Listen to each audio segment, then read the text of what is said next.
Numbers chapter 30. And Moses spake unto the heads of the tribes concerning the children of Israel, saying, This is the thing which the Lord has commanded. If a man vow a vow unto the Lord, or swear an oath to bind his soul with a bond, he shall not break his word. He shall do according to all that proceeds out of his mouth. If a woman also vow a vow unto the Lord, and bind herself by a bond, being in her father's house in her youth, and her father hears her vow, and her bond wherewith she has bound her soul, and her father shall hold his peace at her, then all her vows shall stand, and every bond wherewith she has bound her soul shall stand. But if her father disallow her in the day that he hears it, not any of her vows or of her bonds wherewith she has bound her soul shall stand, because she's still a young girl living under the authority of her dad. And the Lord shall forgive her, because her father disallowed her.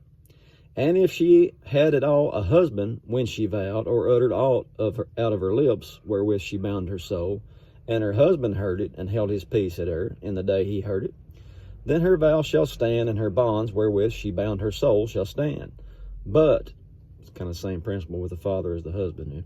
If her husband disallowed her on the day that he heard it, then he shall make her vow which she vowed, that which she uttered with her lips, wherewith she bound her soul, of none effect, and the Lord shall forgive her. But every vow of a widow and of that is divorced, wherewith they have bound their souls, shall stand against her. And if she vowed in her husband's house, or bound her soul by a bond with an oath, and her husband heard it, and held his peace at her, and disallowed her not, then all her vows shall stand, and every bond wherewith she bound her soul shall stand. But if her husband has utterly made them void on the day he heard them, then whatsoever proceeded out of her lips concerning her vows, and concerning the bond of her soul, shall not stand. Her husband has made them void, and the Lord shall forgive her. Every vow and every binding oath to afflict the soul, her husband may establish it, or her husband may make it void. But if her husband altogether hold his peace at her from day to day, then he establishes all her vows, or all her bonds, which are upon her. He confirmeth them, because he held his peace at her in the day that he heard them.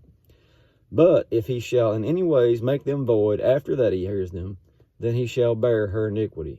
You get that? Then he shall bear her iniquity. These are the statutes which the Lord commanded Moses between a man and his wife, between the father and his daughter, being yet in her youth in her father's house. That was short and sweet. That was chapter 30. Lord willing, we'll see you in the morning. God bless.